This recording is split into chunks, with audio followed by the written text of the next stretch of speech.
भगवान बुद्ध आणि त्यांचा धम्म, सप्तम खंड, भाग दुसरा. वैशालीचा निरोप. वैशालीला प्रणाम. त्यामधील पाठ पहिला. वैशालीला प्रणाम. आपल्या अंतिम प्रवासास निघण्यापूर्वी भगवान बुद्ध राजगृही गृदकुट पर्वतावर राहत होते. इथे काही काळ वास्तव्य केल्यानंतर ते म्हणाले, आनंद, चल आपण अंबलठ्ठिकेला जाऊया. जशी आपली आज्ञा. आनंद संमतीदर्शक स्वरात म्हणाला. महाभिक्खू संघ सोबत घेऊन ते अंबलठ्ठिकेला गेले. काही काळ अंबलठ्ठिकेला वास्तव्य करून ते नालंदाला गेले.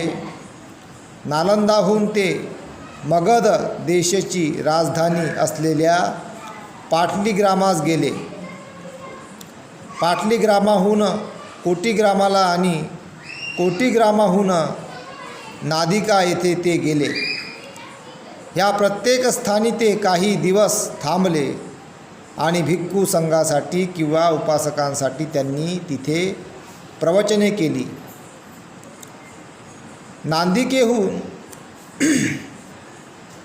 नादिकेहून ते वैशालीस गेले. वैशाली हे महावीराचे जन्मस्थान होते आणि म्हणूनच जैन धर्माचा तो एक दुर्गही होता. तरी पण लवकरच तिथल्या नागरिकांना आपल्या धम्माकडे वळविण्यात बुद्ध यशस्वी झाले. असे सांगतात की अवर्षणामुळे वैशालीत असा दुष्काळ पडला की त्यामुळे अनेक लोक मृत्युमुखी पडले. वर्षा झाली नसल्यामुळे दुष्काळ पडला. अनेक लोक मृत्युमुखी पडले. वैशालीच्या जनतेने सभा बोलवून ह्याबद्दल तक्रार केली. पुष्कळ वादविवाद होऊन अखेर सर्वांनी भगवान बुद्धांना नगरास येण्याचे निमंत्रण देण्याचा निर्णय घेतला. बिंबिसार राजाचा मित्र वैशालीचा एक लिच्छवी पुरोहित पुत्र महाली याला निमंत्रण करण्यासाठी पाठविण्यात आले. भगवान बुद्धांनी निमंत्रणाचा स्वीकार केला व 500 भिक्खूंसह ते निघाले. वज्जियांच्या प्रदेशात त्यांनी प्रवेश केला न केला तोच विजेच्या गडगडाटासह वादळ होऊन मुसळधार वर्षाव झाला व दुष्काळाची समाप्ती झाली. वैशालीच्या जनतेने भगवान बुद्धाचे जे अपूर्व स्वागत केले त्याचे कारण मुख्यतः हेच होय. भगवान बुद्धांनी ह्याची हृदय जिंकल्यामुळे वैशालीच्या जनतेने सहजच उत्साहाने त्यांना प्रतिसाद दिला. नंतर वर्षावासाचा समय आला. भगवान बुद्ध वर्षावासासाठी वेळुवनास गेले आणि भिक्खूंना वैशालीतच वर्षावास करण्यास त्यांनी सांगितले. वर्षावासानंतर भगवान पुन्हा वैशालीला आले, कारण वैशालीचा निरोप घेऊन पुढील प्रवासास जाण्याचे त्यांनी योजिले होते. एके दिवशी भगवान बुद्धांनी सकाळीच वस्त्रे परिधान केली आणि भिक्षापात्र घेऊन भिक्षेसाठी वैशालीत त्यांनी प्रवेश केला. भिक्षाटनानंतर त्यांनी भोजन केले. मग वैशालीकडे गजराजाप्रमाणे दृष्टिक्षेप टाकून त्यांनी आनंदास सांगितले, आनंदा, वैशालीची ही माझी अखेरची दृष्टीभेट आहे. असे म्हणून त्यांनी वैशाली जनांचा निरोप घेतला त्या पुरातन नगराच्या उत्तर सीमेवर जेव्हा त्यांनी त्यांचा निरोप घेतला तेव्हा त्या लिच्छवी जणांना त्यांनी आपले भिक्षापात्र स्मृती म्हणून प्रदान केले.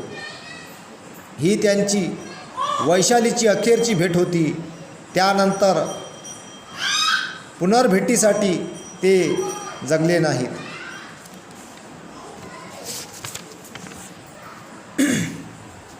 वाचू अजून का थांबू? 5-10 मिनटं लागणार. हां. 2. पावा येथे वास्तव्य. भगवान बुद्ध वैशालीहून भंडग्रामास गेले. भंडग्रामाहून हट्टीग्रामास व तिथून भोगनगरास ते गेले. भोगनगराहून ते पावा येथे गेले. पावा येथे भगवान बुद्ध चुंद नामक लोहाराच्या आम्रवनात वास्तव्यासाठी गेले. भगवान बुद्ध पावा येथे आले असून ते आपल्या आम्रवनात उतरले आहेत असे चुंदाने ऐकले. चुंद आम्रवनात गेला आणि भगवानांच्या समीप जाऊन बसला. भगवानांनी त्याला धर्मोपदेश केला. ह्यामुळे आनंदित होऊन चुंद भगवानांना म्हणाला, उद्या माझ्या घरी भिक्खू सहवर्तमान भगवानांनी येऊन भोजन घेण्याची कृपा करावी. आणि भगवान बुद्धांनी मौनानेच जणू संमती दर्शविली. भगवानांनी आपल्या आमंत्रणाचा स्वीकार केला हे जाणून चुंदाने प्रयाण केले. दुसऱ्या दिवशी चुंदाने आपल्या घरी खीर वगैरे मिष्टान्नाबरोबर सुकर मद्दवाचीही सिद्धता केली. तयारी होताच त्याने भगवानांना कळविले, भगवान वेळ झाली, भोजन तयार आहे. भगवानांनी वस्त्रे परिधान केली आणि भिक्षापात्र घेऊन भिक्खू सहवर्तमान ते चुंदाच्या घरी आले आणि त्याने सिद्ध केलेल्या भोजनाचे ग्रहण केले. भोजनानंतर भगवानांनी चुंदास पुन्हा धर्मोपदेश केला आणि आसनावरून उठून ते निघाले. चुंदाने सिद्ध केलेले भोजन भगवानांना मानवले नाही. ह्यामुळे त्यांना घोर आजार झाला. घोर आजार जडला. अतिसारामुळे त्यांना मरणप्राय वेदना होऊ लागल्या. पण भगवानांनी स्मृती संप्रजन्याचा नियोग करून सर्व सहन केले.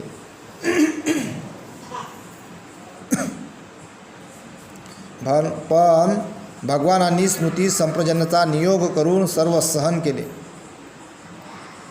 आम्रवनात परतल्यानंतर मलशुद्धी झाल्यानंतर भगवान आनंदाला बोलले, चला आपण कुशीनाराला जाऊया. आणि मग सर्वजण पावाहून निघाले. बघा हे का म्हटलं गेलंच नाही तर स्मृती संप्रजन्याचा नियोग करून सर्व सहन केले. भगवंताला माहीत नव्हतं का हे काय सगळंच माहीत होतं त्यांना. पण तो एक उदाहरण त्यांच्या महापरिनिर्वाणाला तयार करायचं होतं म्हणून त्यांनी ते सर्व ग्रहण केलं. 3. कुशीनारा येथे आगमन. भगवान बुद्ध थोडासा रस्ता चालून गेले तोच त्यांना विश्रांतीची जरुरी भासू लागली. मार्गातून थोडेसे बाजूला जाऊन एका वृक्षाखाली ते बसले आणि आनंदाला म्हणाले, आनंदा, वस्त्राची घडी करून माझ्याकरिता बिछाईत कर. मी थकलो आहे. काही काळ विश्रांतीची मला गरज आहे. जशी आपली आज्ञा. आनंद म्हणाला आणि त्यांच्या आज्ञेप्रमाणे त्याने वस्त्राची चौघडी करून बिछाईत तयार केली. भगवान बुद्ध त्यावर आसनस्थ झाले. आसनस्थ झाल्यावर ते आनंदाला म्हणाले, आनंदा, थोडे पाणी आण. तहान लागली आहे. पाणी प्यावे म्हणतो. आनंद म्हणाला, कुकुत्थ नदी इथून जवळच आहे. तिथे पाणी स्वच्छ, चविष्ट, शीतल आणि पारदर्शक आहे. प्रवाहात उतरणेही सुलभ व आल्हाददायक आहे. भगवानांनी तिथे चलावे म्हणजे पाणी पिता येईल आणि हातपाय धुवून बरे वाटेल. ह्या जलाशयाचे पाणी निर्मळ नाही, घाणेरडे आहे. भगवान बुद्धांचा देह इतका दुर्बल झाला होता की ते नदीजवळ जाऊ शकत नव्हते. जवळच्या जलाशयातल्या पाण्यावरच त्यांनी समाधान मानले. आनंदाने पाणी आणले आणि भगवानांनी ते प्राशन केले. थोडा वेळ विश्रांती घेऊन भगवान बुद्ध भिक्खूंसह कुकुत्थ नदीकडे गेले.